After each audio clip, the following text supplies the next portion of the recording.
better than that?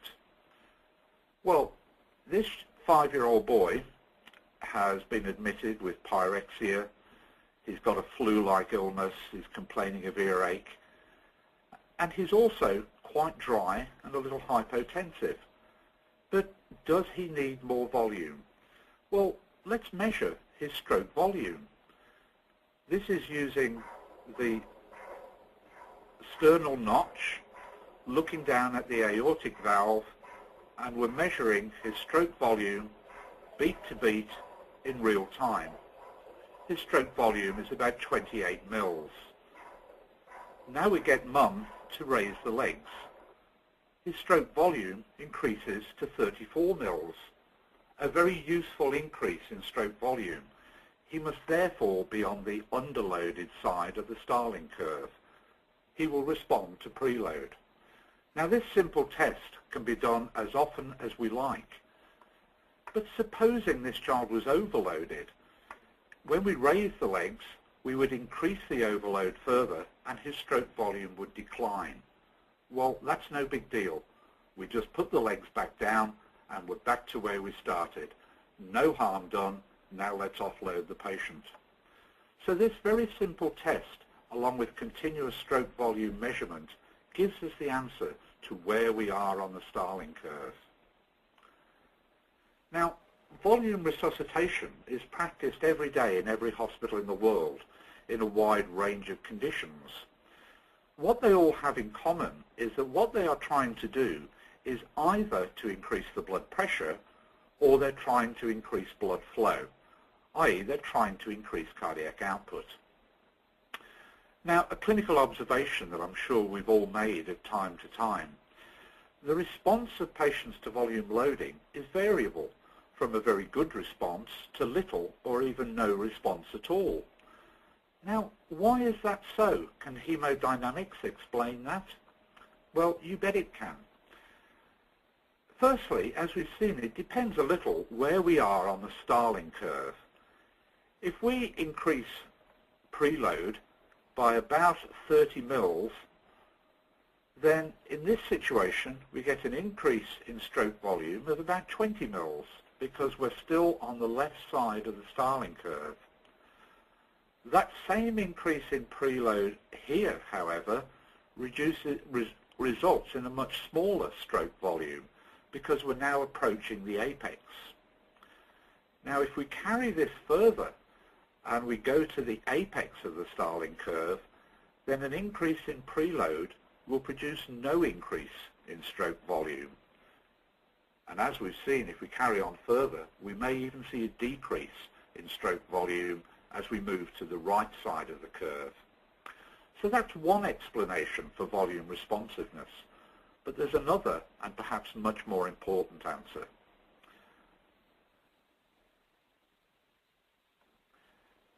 Could it also be due to variations in the inotropy level, variations in myocardial contractility?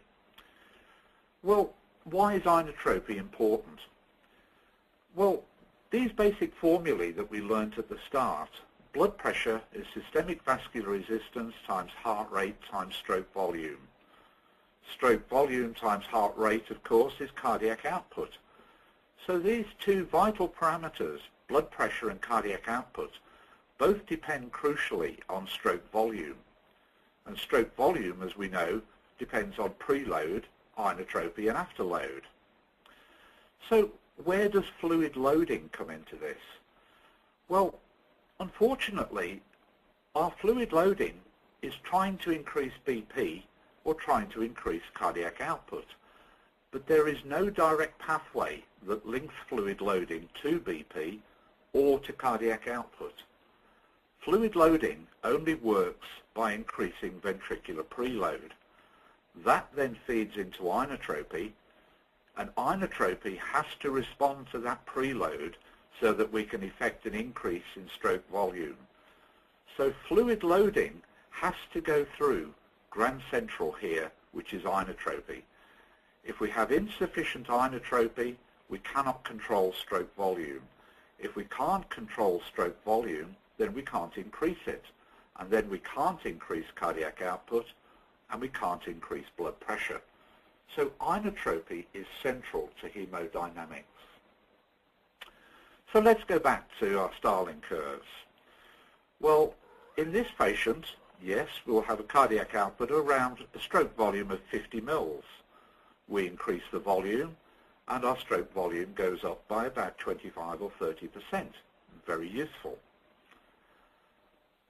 But what about this patient?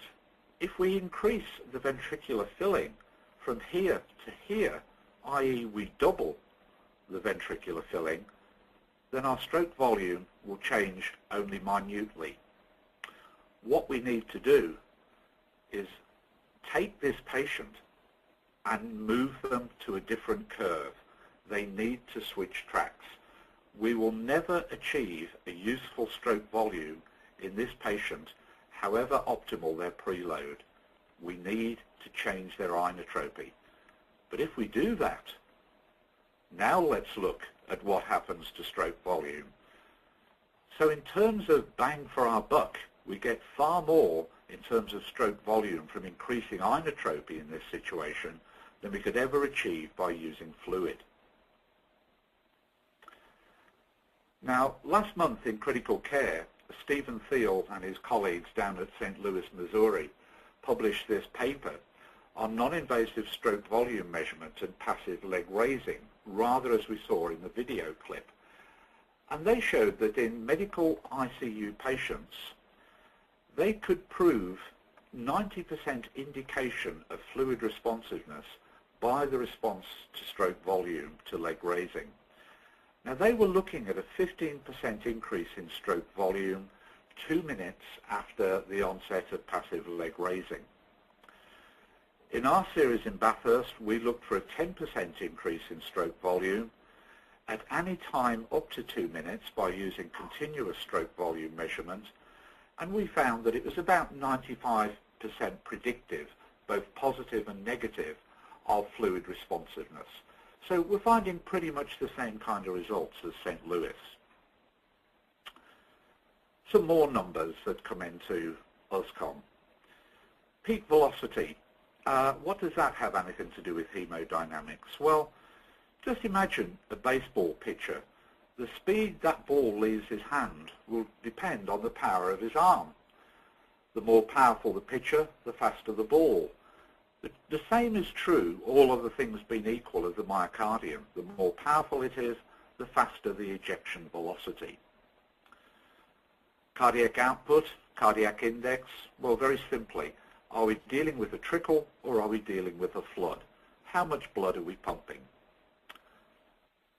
Minute distance is an unusual concept unless you're used to echocardiography. But in effect, it boils down to the mean aortic flow velocity. How fast is the blood flowing through the aortic valve?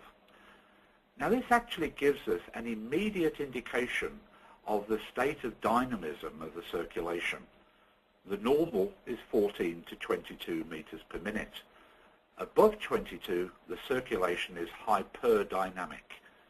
Below 14, the circulation is hypodynamic.